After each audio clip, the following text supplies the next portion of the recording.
Pastor, pero ¿qué quiso decir con Jesús cuando dijo el día y la hora nadie lo sabe?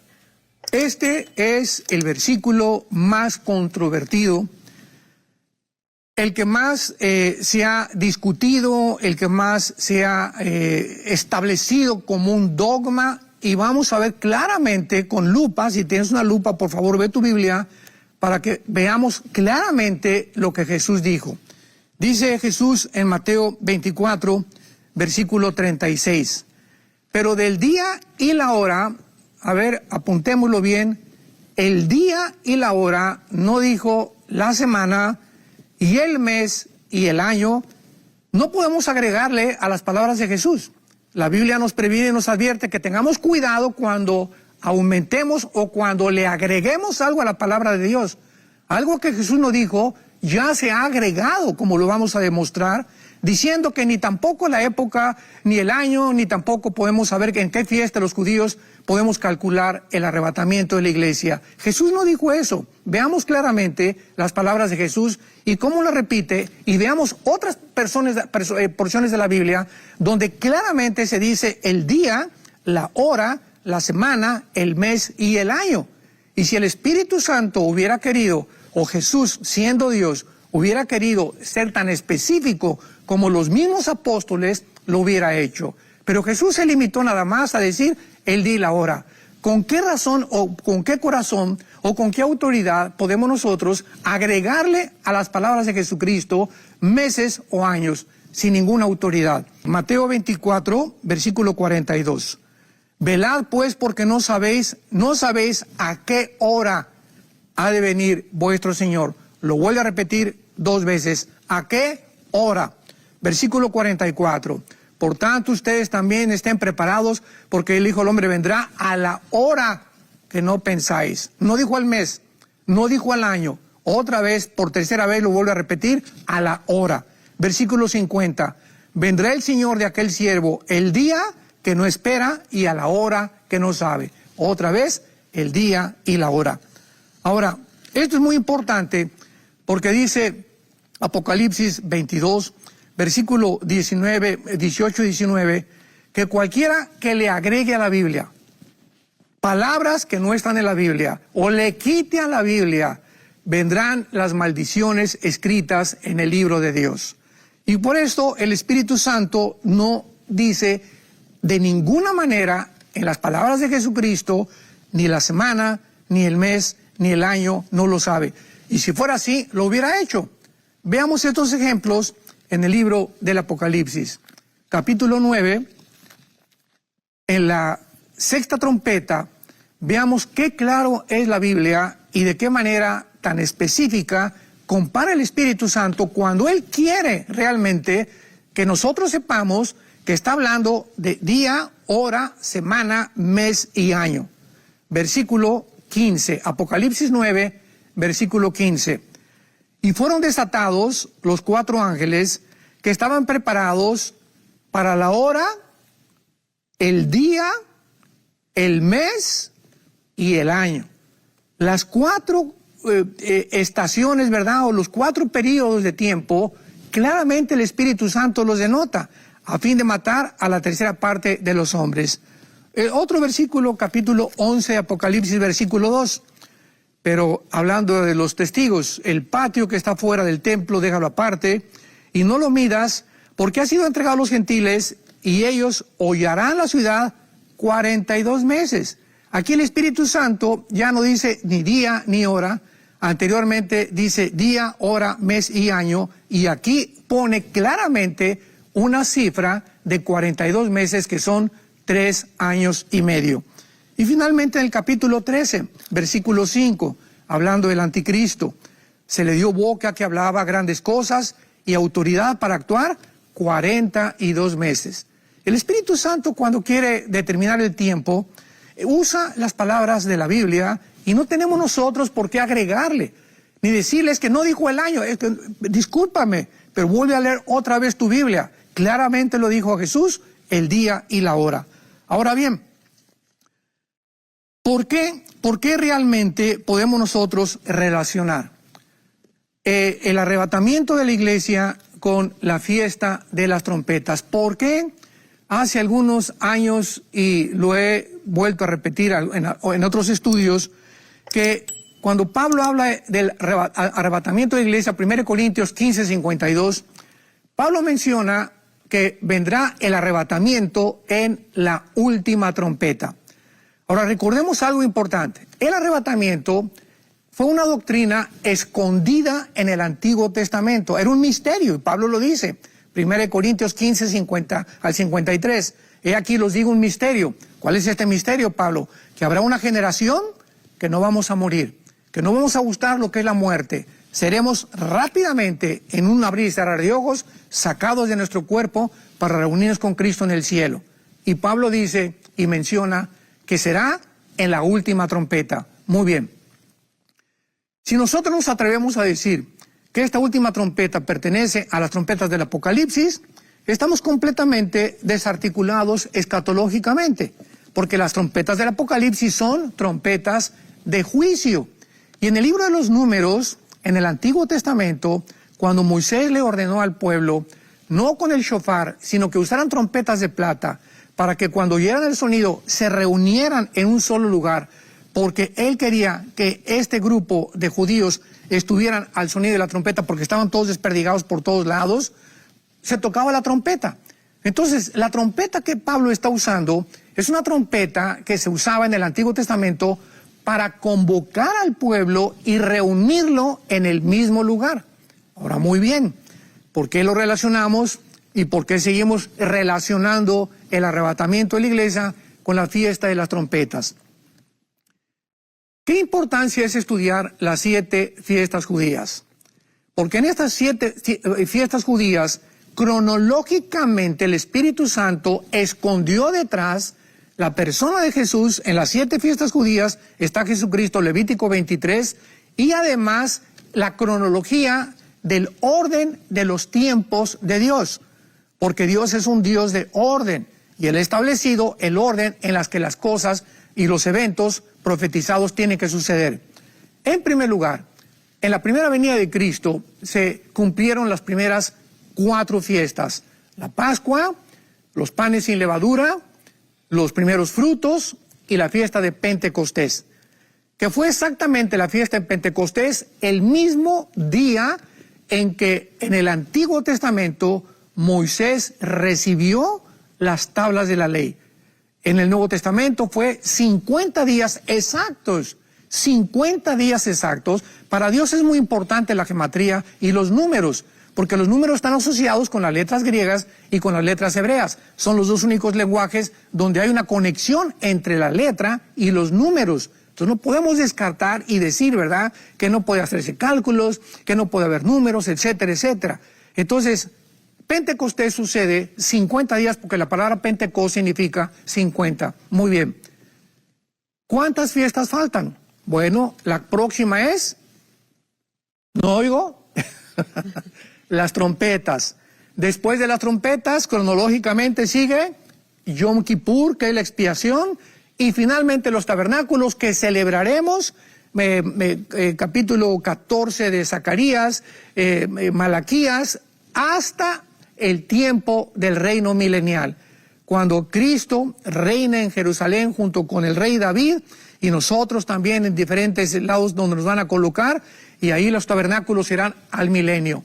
Entonces, si la fiesta de las trompetas es la próxima fiesta judía que tiene que cumplirse a fuerza, y dice la Biblia que es la única fiesta, aparte que se llama Rosh Hashanah, que no tiene un día, escuchen esto, no tiene un día específico para cumplirse, porque la fiesta de la trompeta, todas las demás fiestas, se tienen que cumplir en el mes de Tishri, en el mes de etcétera, etcétera. Pero las trompetas no tienen el día específico para cumplirse. Esto es muy interesante, porque el rapto también no tiene el día ni la hora. O sea, no sabemos si es mañana a las 5 de la tarde o el 27 de junio de 2024, etcétera, etcétera.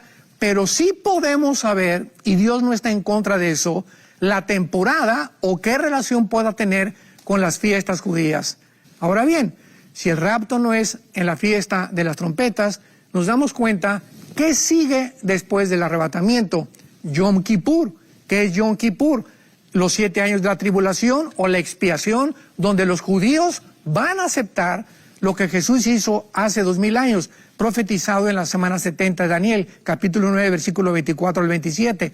En la tribulación los judíos se convertirán, Zacarías capítulo 12, derramaré espíritu de gracia sobre ellos, Romanos 11, 25 y 26, entonces todo Israel será salvo, Apocalipsis 1, 7, porque entonces verán al que traspasaron y harán lamentación por él. ¿Cuándo se cumplían todas estas profecías? En la segunda venida de Jesucristo, cuando ya los judíos han pasado la expiación que siguió al arrebatamiento o a las trompetas, y entramos a los tabernáculos para establecer su reino milenial o el reino mesiánico de 1000 años.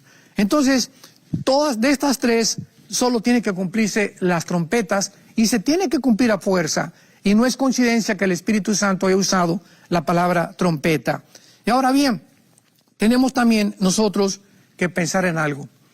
Es que el hermano Alducin dijo que Cristo venía en el 2000, que la segunda venida de Cristo era en el 2028. Quiero hacer una pregunta muy importante a todos ustedes que aman la verdad y que aman la escatología. Los cristianos que van a estar en la tribulación, ¿podrán saber el año, escucha lo que estoy diciendo, en que Cristo vendrá? Claro que sí lo van a saber. ¿Cómo lo van a saber? Porque los cristianos que se conviertan en la tribulación van a saber que cuando el anticristo se manifieste, pasarán, ¿cuántos? 7 años, 42 meses, tiempo y tiempos y la mitad de un tiempo. Entonces podrán saber claramente, cuando se manifieste el anticristo, que a los 7 años Cristo regresa. Cristo dijo en Mateo 24:15 a los judíos que vivan en ese tiempo, cuando vean que la abominación desoladora entra a profanar el templo, huyan a los montes, salgan de Judea, porque vendrá tiempo de gran tribulación. Pregunta, ¿cuándo el anticristo va a violar y profanar el templo? A los 3 años y medio. O sea, los que se encuentren ahí y vean al anticristo, es la exhortación de Cristo, y vean ustedes que la abominación desoladora entra y viola el templo, córranle, porque de ahí en adelante quedan 3 años y medio, que son los 3 años y medio finales de la semana 70 de Daniel. Así que esos cristianos sabrán, en 3 años y medio viene Jesucristo. Ahora, ¿podrán estos cristianos ser calificados como herejes? ¿Hizo Dios alguna diferencia entre que ellos iban a saber el año y nosotros no tenemos la probabilidad de saberlo? Bueno, tenemos que pensar seriamente en esto, porque nos aventuramos a decir, es que Jesús dijo el día y la hora, el mes y el año. Jesús no dijo eso, vuelvo a repetirlo. Volvemos a leer la Biblia y volvemos a ver claramente la cronología de los tiempos de Dios. Y finalmente, Rebeca, hay una cosa muy importante que tenemos que aclarar también. La famosa parábola de la higuera. Porque pues muchas personas se preguntan cómo podemos sacar cálculos, cómo podemos saber que Cristo viene. No estamos diciendo otra vez, yo no he violado las Escrituras. El día que ustedes oigan el doctor Alducin o el pastor Alducin dijo que a las 5 de la tarde del 27 de junio del 2023 viene Cristo, en ese momento soy un falso profeta, porque Jesús lo especificó. El día y la hora nadie la sabe, ni los ángeles que están en el cielo. Pero veamos la parábola de la higuera en penúltimo lugar, en Mateo 24:32, donde Jesús, después de todas las señales que nos da, antes en el capítulo 24 de Mateo, nos da la clave, nos da un misterio que ya se revela por el Espíritu Santo muy claramente, diciéndonos estas palabras. De la higuera aprende la parábola. ¿Quién puede negar que la higuera es Israel? Nadie. Jesús, cuando maldijo la higuera en el camino de regreso a Jerusalén con sus apóstoles, no sabían que tenía un significado espiritual, que estaba maldiciendo a Israel. Y por todo el Antiguo Testamento, claramente la Biblia especifica y compara a la higuera con Israel. Entonces, ¿de qué está hablando Cristo? De Israel. De la higuera, aprendan la parábola. Israel será la señal más importante que les voy a dar. Cuando ya su rama está tierna y brotan las hojas, saben que el verano está cerca. Así ustedes, cuando vean, cuando sean testigos de estas cosas, ¿de qué cosas? De que la higuera, que Israel comienza a reverdecer, conozcan que está cerca, a las puertas. De cierto les digo que no pasará una generación hasta que todo acontezca. ¿Qué está diciendo Jesús? Cuando ustedes vean que Israel, esto sucedió el 14 de mayo de 1948. Ante los ojos expectantes del mundo y los más grandes escépticos y ateos, sociólogos e historiadores, Israel, casi después de 2000 años, regresaba a su tierra, como estaba profetizado en Isaías 66 también. ¿Quién vio nacer a una nación en un solo día? Dice Isaías. Entonces, Israel, ante los ojos incrédulos después de 2 guerras mundiales, regresa a su tierra después de casi 2000 años de haber sido expatriados y sacados y desplegados, extendidos por todas las naciones. Ahora, cuando Jesús dice que el momento en que Israel regrese o reverdezca, una generación pasará sin que estas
cosas dejen de cumplirse.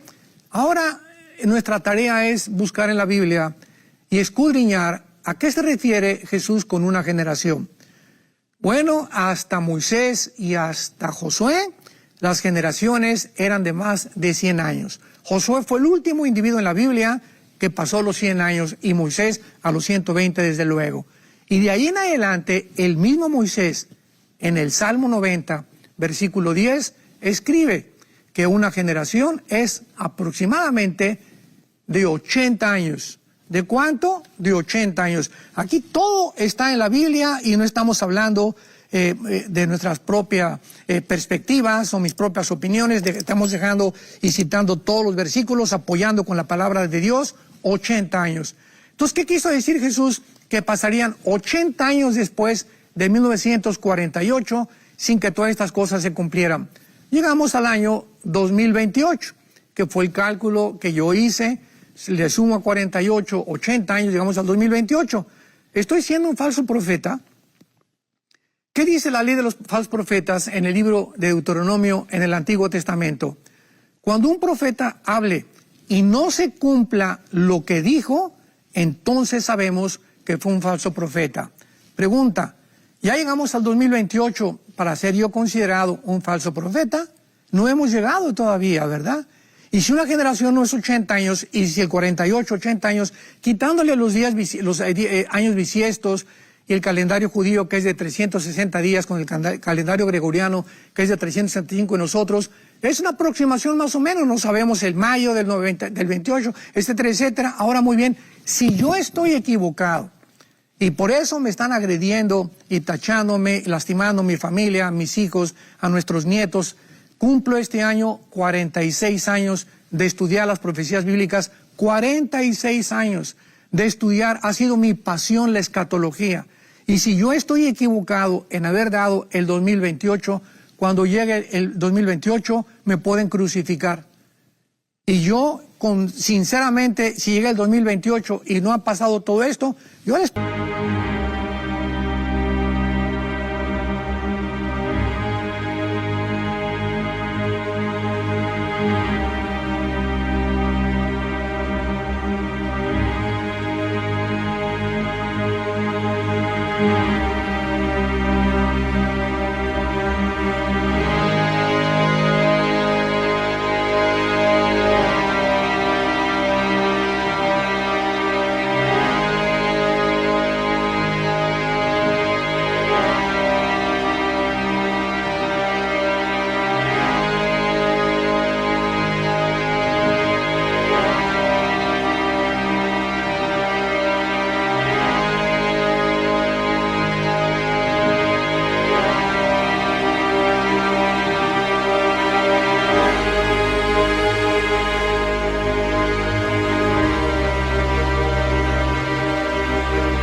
diría, perdón, ¿por qué no? No hay ningún siervo de Dios que haya sido exacto en todo lo que dijo. Pero no hemos llegado al 2028 para que yo sea condenado. Y nos damos cuenta, estamos a punto de una guerra nuclear, estamos a punto de la desarticulación de Europa, que surja el nuevo imperio, el antiguo imperio romano en su segunda etapa, de acuerdo a Daniel capítulo 2. Estamos ante un nuevo orden económico internacional, estamos ante situaciones en las que ¿quién puede dudar que nos encontramos en los últimos tiempos? 2 años de pandemia nos confinan, por fin, por primera vez en la historia, nos damos cuenta que todo se apaga, ya no hay risas, todos enmascarados, viene la imposición después de las vacunas, etcétera, etcétera.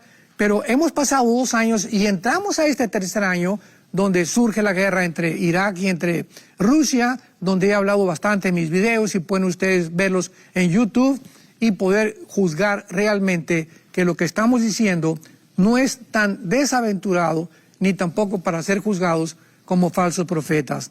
Voy a repetir, si en el 2028 yo pido perdón porque Jesús no vino y me equivoqué, bueno, los amilianistas, ¿verdad? O los hermanos en Cristo que no creen en las profecías bíblicas que de los últimos tiempos, que no creen en el rapto, que no creen en la semana 70 de Daniel, que no creen en el milenio, los amilianistas, ¿verdad? Como mi hermano Michelet, que cita a este señor en uno de los últimos videos. El hermano Michelet es amigo mío, yo lo admiro, es un grande hombre de Dios, es un grande predicador.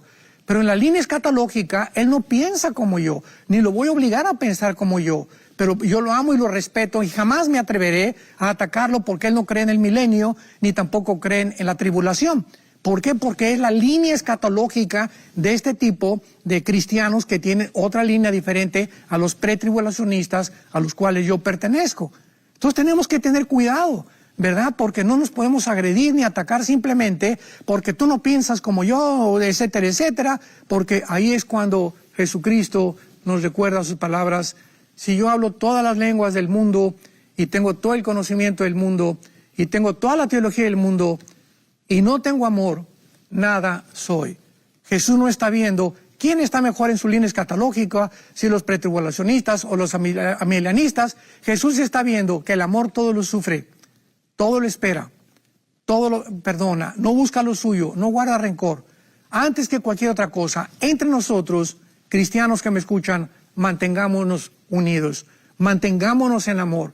Estamos enfrentando un mundo muy difícil, muy peligroso. Los demonios están sueltos por todos lados, los medios de comunicación, mentiras por todos lados. Y nada, lo único que falta es que el mundo comience a asomarse y nos vean peleándonos, despedazándonos, desgreñándonos unos a otros, atacándonos unos a otros, insultándonos unos a otros. Tú eres esto, tú eres aquello porque no piensas como yo. Dios nos libre de dar ese espectáculo. Recordemos que cuando Abraham y Lot se separaron fue porque los pastores de Lot, Génesis capítulo 13, comenzaron a pelearse entre ellos. Y Abraham, para que los habitantes alrededor no pudieran verlos a ellos como familia pelearse, le dijo a Lot: mira, Lot, no nos peleemos enfrente de de las personas que nos están rodeando, que no son cristianos. Si tú te quieres ir para allá, no hay ningún problema, yo me voy para el otro lado. Separémonos mejor, pero no nos peleemos enfrente del mundo. Y tratemos de seguir el ejemplo de Abraham y de Lot. No nos peleemos enfrente del mundo. Si tú, hermano, o como te llames, ¿verdad? No sé si eres pastor, teólogo, escatólogo, director de un seminario teológico, etcétera, etcétera, o cuántos años tienes en el ministerio. Repito, yo tengo 46 años. ¿Estás en desacuerdo conmigo? No saques publicando, pues simplemente, ¿verdad? No, los motivos los conoce Dios. Si no son realmente para que tú atraigas seguidores a tus redes, no sé la motivación que tú tengas, pero lo que tú estás haciendo, Dios no lo acepta. Porque tenemos que nosotros, más que cualquier otra cosa, amarnos con un ósculo santo, como Cristo nos amó hasta el final de los tiempos en una cruz. ¿Sabías que si te suscribes a nuestro canal de YouTube estarás enterado de primero de los mensajes más recientes y poderosos que van a bendecir tu vida? Así que dale click al botón de suscribir y activa la campanita de notificaciones para que estés pendiente de nuestro contenido.